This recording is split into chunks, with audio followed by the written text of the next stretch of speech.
المطورين اللي بيتلككوا للناس عشان يفسخوا العقود بتاعتهم. ولو انا دلوقتي المطور جه قال لي شوف انت كنت واخد الوحده بكام ودلوقتي بقت بكام، ارد عليه ازاي؟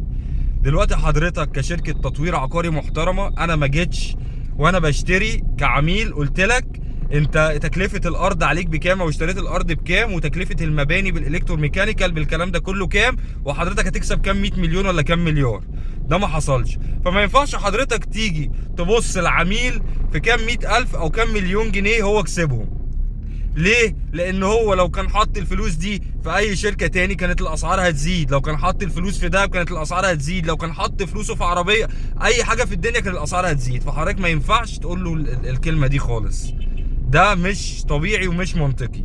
مفيش حد يا جماعه بيكسب لوحده. انت لازم يعني ربنا جعلنا ارزاق لبعض، فحضرتك بتكسب والناس اللي حواليك بتكسب والناس اللي تحتيك بتكسب. ايه المشكله؟ لكن انت تبقى باصص له في الوحده بتاعته وعايز تفسخ معاه عشان خاطر ترجع الوحده على السيستم فتنزلها بالسعر الجديد، دي مش شطاره ولا نصاحه. انت كده ولا شاطر ولا ناصح. ليه؟ لان اكيد ربنا مش هيبارك لك في حاجه زي كده. الناس دي وثقت فيك وحاطين شقه عمرهم وحاطين فلوسهم، اللي باع ارض اللي باع ذهب اللي جايب شقه عمره اللي متغرب، فحط فلوسه معاك ووثق فيك. فحضرتك لازم تكون قد الثقه دي. طيب انا دلوقتي الاسعار زادت عليا والماتيريال ومواد البناء، هو مش ذنبه. ما حضرتك دلوقتي انا يا اما ابقى قد ان انا افتح شركه تطوير عقاري يا اما ما افتحش.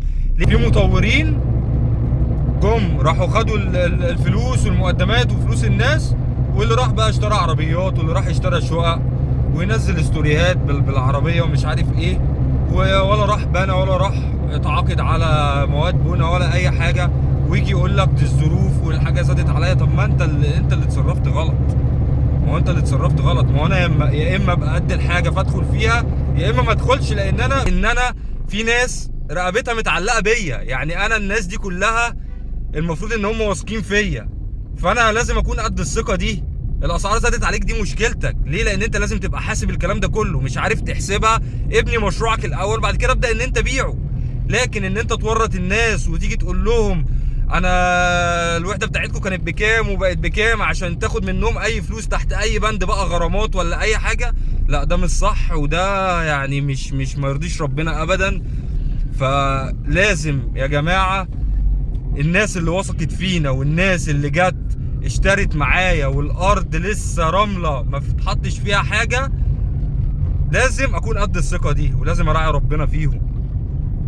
فبلاش لما يجي العميل يجي يقعد مع خدمه العملاء يفضل ان هو يهندل فيها عشان خاطر يطلع منه اي فلوس ويهدده انت الوحده بتاعتك كانت بكام وبقت بكام، طب ده احنا هنفسخ معاك، طب ده لا، ده مش صح خالص ومش لوجيك. هو الراجل زي ما وثق فيكو كان ممكن يروح 1000 شركة تانية، فانت لازم تقدر الحتة بتاعت ان هو وثق فيكو جه اشترى معاك وهو لسه ما شافش اي حاجة.